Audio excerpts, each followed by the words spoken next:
outline an idea pin to get the best viewership, engagement, and overall savability on that idea pin to help it to go further faster? Well, that is what we are talking about today. After doing idea pins for well more than a year, probably 18 months consistently for all of our clients now, I have noticed a trend in the idea pins that tend to do the best. The type of content provided, as well as the overall format or framework of the entire idea pin. Whether it's a 60-second clip, which is like an Instagram reel or a TikTok, or if it's a full-fledged multi-page idea pin, they all have the same basic framework. So how do you make idea pins truly savable and something that people want to consume and actually come back to later? Something that blows their socks off and makes them want to go to your website right now to see what else you offer. Well, in today's video, I'm going to give you the framework or the outline format that we use for our clients' idea pins and what we suggest them to do when they're creating Instagram Reels or TikToks that we will ultimately end up repurposing into Pinterest idea pins. So your overall framework probably will depend upon the type of idea pin that you create. There are 4 common types that we utilize in our agency for clients, from content that clients are putting on other platforms or whether we're creating it from scratch for them. So those 4 types are how-to or instructional type content, conversational, storytelling, which I'm not a huge fan of, or comparison, which one of our clients actually does this very, very well on her Instagram, and we utilize all of that content into idea pins as long as we are able to. So the basics are your hook, your body, your call to action. If you've watched this channel for any length of time, you have heard me talk about this before. So you always want to start with a hook, no matter what type of framework you're using, one of those 4. However, for more of the how-to, comparison, or even the storytelling, you kind of want to use that hook in the beginning to get people in there. Now, what you use on your first page is also going to matter, and it should match your hook or go along with it in some way. So if you're doing design or home decor or food, or even putting makeup on your face, you want to do more of the after as that first look of what people are actually going to see when they stop the scroll. You want to knock their socks off and just wow them with your hook matched with that final product. The hook is the key to stopping the scroll, but you don't want to give away your entire idea on the first page, especially if you're making a multi-page idea pin. You also don't want to give it all away in the first 5 seconds of your idea pin if you're doing a 60-second clip. So you want to make sure to leave some mystery and to get that watch time and that engagement stretched out further. In this case, you may want to use that first slide with the text on the first slide to be a bit clickbaity and leave a little bit of mystery or a little left to be desired. One of our clients' most popular idea pins that I created for her in May was a very polarizing title, and it was the best performing one I've created for her to date. And it was how to plant a tree so that it doesn't die. So that it doesn't die is clearly what people wanted to learn because they have planted trees and they must have died in the past. And it really took off, and it got 500 saves in a very short amount of time, in about 30 days time. So it is very key that you use a little bit of mystery on that very first slide to begin with. So now that I've given you a few quick tips, let's go ahead and dive into the actual framework and expand that hook, body, call to action piece so you can understand each part individually. Now, your hook is obvious. It's kind of like the beginning of this video when I asked you if you wanted to know how to create outlines for your idea pins that actually get people to stick around, right? That's your hook. How to plant a tree so it doesn't die. That's a hook. We want to pique their interest, but also keep them there long enough to continue to see the content on the following pages or in the following seconds. So the hook is usually a very hard part for a lot of people, but it can also be the easiest part of all of it to create. Now, I've got this mapped out into 4 steps, but really steps 2 and 3 go right along with each other, so it's really just step 2. So step 2 is your body, and that is the meat of your idea pin. Now, the theme that I have seen across all of our client idea pins and my own, the ones that have outperformed all of the rest, the ones that have gotten thousands of impressions, saves, clicks, profile visits, and follows, all give the full idea. They truly detail the full idea, and they're not stingy with the content that's in the idea pin.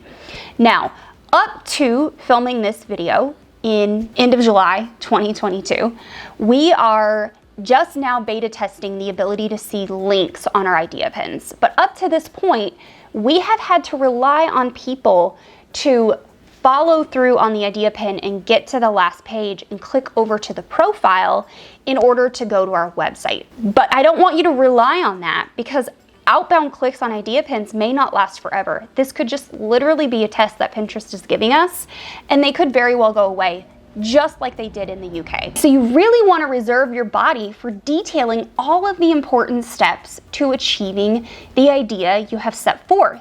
So in the example of my garden client, when I was teaching people how to create or how to plant a tree so they don't die, I'm obviously not teaching them, my client is, but I'm taking her content and I'm putting it into the idea pin. So the very first slide is a beautiful tree. It's just been planted in fresh soil. You can tell it is a brand new tree that's just been planted into the ground. Now, every step after that, from pages about 2 to 5, any given idea pin that I create for most of my clients range anywhere from 1 to 6 slides on average. So slides 2 to 5 are the body of the idea pin. So on page 2, I'm going to detail all of the ingredients, if you're a food creator, or supplies that you are going to need to plant this tree. Now, the third, fourth, and fifth slide are the actual steps needed to complete this tree planting activity. So for you, if you are teaching someone how to create slime, then step 1 is create your hook. That's page 1. Page 2 are all of the ingredients that you are going to need. And page 3, 4, and 5 are the steps to actually creating the slime, the process. Now you can flip this around. I haven't noticed a huge difference when I put the ingredients or the supplies on the final slide before the call to action versus right after the hook intro slide. So you can move that around a little bit if you want to just jump right into the instructional content. So if you're teaching someone how to put makeup on their face, like one of our other clients, then the very first slide is the after face, or perhaps half and half. We'll get to that later. And then you jump right into the tutorial of putting the makeup on your face. And then the very last slide before call to action is all of the makeup that you're gonna need to achieve that look. The same with dressing yourself if you're a fashion creator. Maybe the first slide is the outfit itself, the final look, and then steps 1 through 4 are achieving this look. The final step is all of the things that you're gonna need to achieve the look. So the body is very important, and this is why people come back to idea pins over and over and over, because it's very valuable to them, and it is something that is savable. That is one of the keys to getting really good engagement on Pinterest, is to make it savable. So now that we have talked about the body, let's talk about the call to action. I have multiple different call to action slides for every client saved in my phone, because I am the de facto phone uploading idea pin person in my agency. I don't make my staff do this. I have them do the ones that we upload on the computer, and I take the hit for the couple of clients that we upload idea pins on our mobile phones. I do that part. So I actually save their slides, their call to action slides, in my phone, and those calls to action slides have one singular call to action. You do not want to have 15 calls to action for every piece of content that you create. We're not telling them to click. We're not telling them to save. We're not telling them to visit us online. We're not telling them to comment below or leave a heart.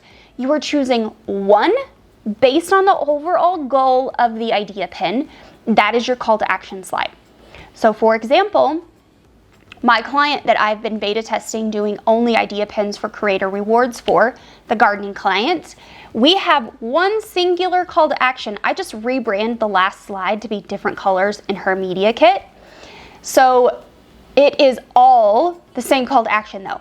It's go join my free masterclass, because that's the only thing I want people on Pinterest to do. I want them to get into her masterclass, which ultimately sells an $800 course, and it works very well.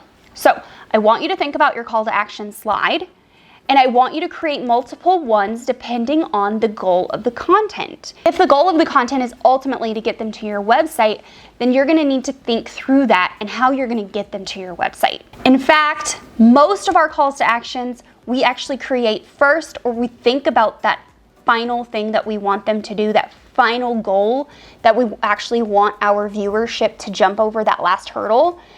That is actually planned out before anything else.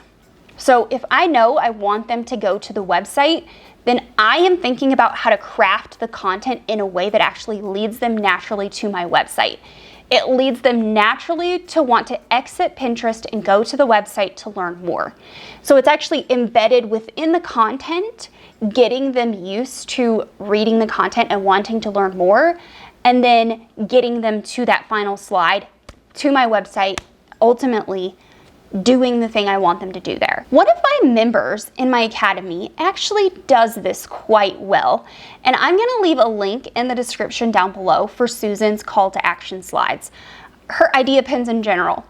She does this very well, and she actually puts on her final call to action slide exactly how she wants people to go to her website and find the thing that she's talking about. Her most recent idea pin, when she was talking about her taco party calculator, I followed the steps exactly, and I found it exactly the way that she described. And it was so simple. It was just a couple of steps.